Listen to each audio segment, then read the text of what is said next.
I am the contrarian, and this is my world.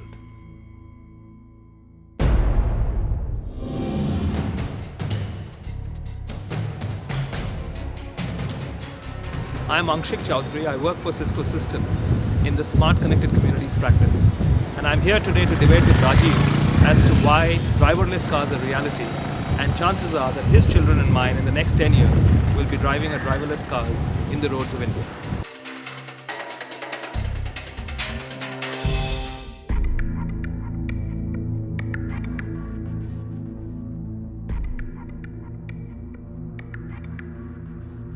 One of the greatest fantasies of man. I think this one will be just under when man can fly. This is, of course, driverless cars. We've seen a lot of examples, a great amount of fantasy, a fantastic story of how our life will be with driverless cars. But now let's talk about, I think, the most important part. Are we ready for it? Is it all good? Are there no negatives at all? And if there are negatives, how bad are they? I'm going to start off with a person who knows this literally from the back. Should I say back of your hand or back of your car? I think the back of my car. Back of your car. Okay, let's start off with first where you stand on this. I mean, let's get down to the most important part. I use the word fantasy for most, right? Is it a fantasy? Is this going to happen? So straight off the blocks, it's not fantasy. Okay. Driverless cars have already been piloted, and it's driven more than 200,000 kilometers already, 200,000 miles actually, which is about 300,000 kilometers. And these have been tested in different terrains, within the urban confines, in the mountains, in the deserts, and many of the other spaces, and thereby lending us to think that it's not ready for rapid commercialization today, but it's not fantasy anymore. Cisco's right there doing this with many other companies and creating a platform for yourself. But let's get down to the brass tacks of it now. Okay? What will this change? The idea of a driverless car, other than the amazing euphoria and the passion and fantasy behind it, is what does it really change? Right. Very good question, Rajiv. Whilst euphoria is very interesting, and it's interesting when you're looking at it outside in, the uber reason for actually getting into developing a driverless car rests on three portals. Okay. The first among them is safety. Now let's take India as a test case. We find that the primary reason for accidents in India are when drivers are driving under the influence of alcohol or any other substance. That's the primary reason. The second reason is when there are manual errors. And the third reason is when there is somebody overtly flouting traffic rules. Now, in the event of a driverless car coming through, clearly it will not eliminate the problem, but it will dramatically reduce the extent of the problem. Okay. So that was the primary premise. The second narrative was that as a driver or as a person who's traveling through the roads, today you and I have very little predictability in terms of when will we reach a spot, and indeed what are we likely to encounter. And the last premise was that whilst driving, there is very little collateral intelligence. You're either looking ahead or looking to your sides. Right.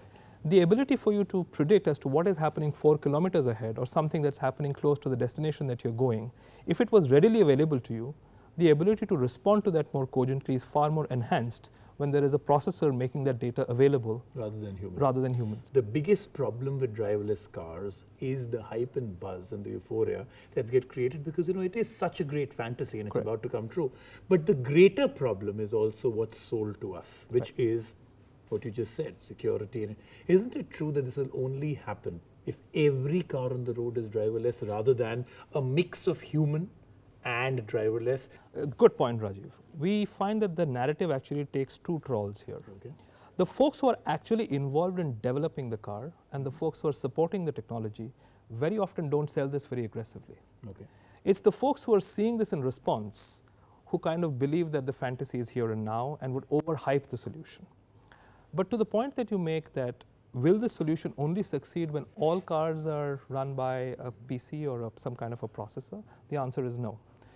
It's almost like an existential debate, isn't it? For the internet to succeed, did we need everybody on the internet? The answer was a clear no. Will it make rapid strides in conditioning a car's response to unconditioned stimuli?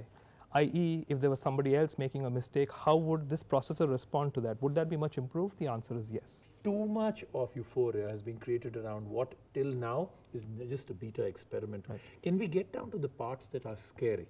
Okay. Right? Okay. Why don't you start with your greatest scare with this and let me then add about 5 more. Okay. So rhetorically, I think that some degree of misuse is possible if you were to have a driverless car. Okay. Public policy is yet not that evolved to actually marry the liabilities that come through. Okay. But I think these are smaller issues. Yeah, in fact, public policy I would will also put follow. that to be something that will evolve as time goes by. Correct. I don't see that to be the greatest barrier. Can I throw my greatest Go barrier? on, go on. My greatest barrier is exactly what you spoke about, which is, you said security. Right. You spoke about accidents. Right. I'm talking about something else. This is literally creating a platform and a grid where cars are talking machine to machine, Right. where every single advantage is because the car can take decisions on its own. Right. And this decision is coming from somewhere. We can give it all kind of names, a network, the Internet of Things, machine to machine, cloud, whatever you want to call it, right? Right. A breakdown of that system, Right. you know, a traffic jam can affect 3% of the entire population of the Sure. city. This could take down the entire city. I don't think we have found the panacea for human fallibility. Okay. To err is human. So let's contrast these two situations.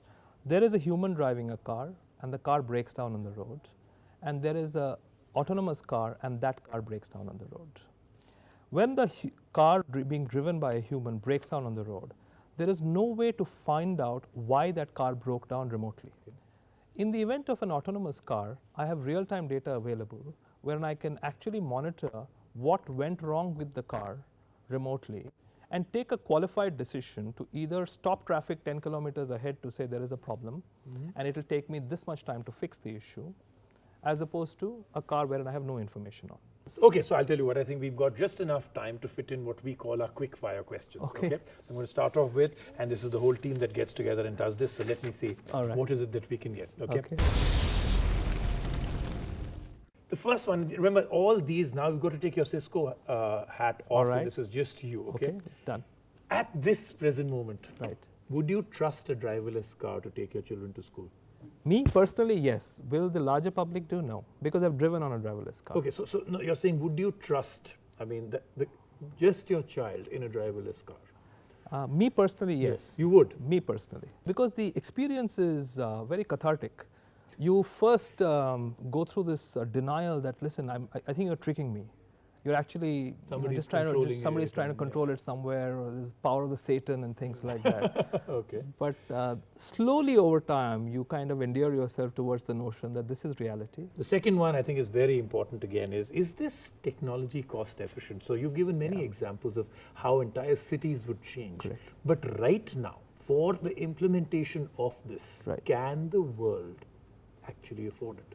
Yeah, so it's a very good question. In fact, Rajiv, the sophistry of technology now is undergoing some dramatic change. The cost of computing, the cost of storage, and the cost of bandwidth as the primary three portals that support this technology have spiraled down and spiraled down dramatically. Just to give you a context, a 5 GB data stick in the year 1950 used to cost $10 million. And today it's possibly 10 cents or 20 cents in dollar terms. The cost of bandwidth, so if we are in Delhi, so if you were to connect from Delhi to the US, 15 years out, it used to cost us about $2,000 a month. It today costs us about $150 a month and coming down So dramatically. basically saying that this may be the best time for this to happen. And the forward, world and can going afford it. forward. Can the car and the auto industry afford it? That's a larger question, and we haven't really debated that enough from an auto industry perspective. But I'm sure the But- auto industry has debated it many yeah. times, right? Because you guys are coming from the technology part of it. If I was to tell any industry in the world that the total number of things you will sell will be 50% Right. in 5 or 10 years, that would be a disaster for any industry. Yeah, that's true. But that is looming in the context of India in any case. Our cities cannot really afford too many cars, and unless we evolve public transport dramatically, the general proclivity to own a car will come down because of the associated problems that come with owning a traditional car.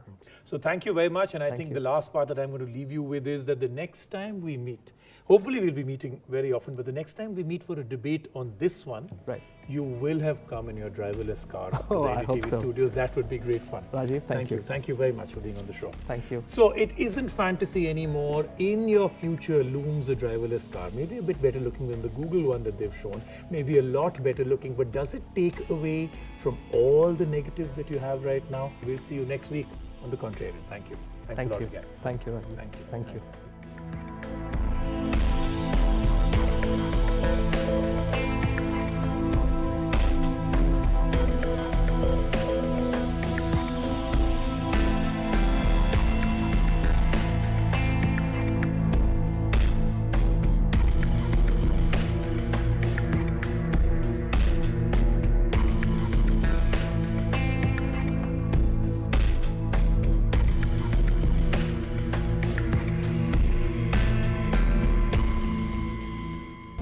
I am the contrarian, and this is my world.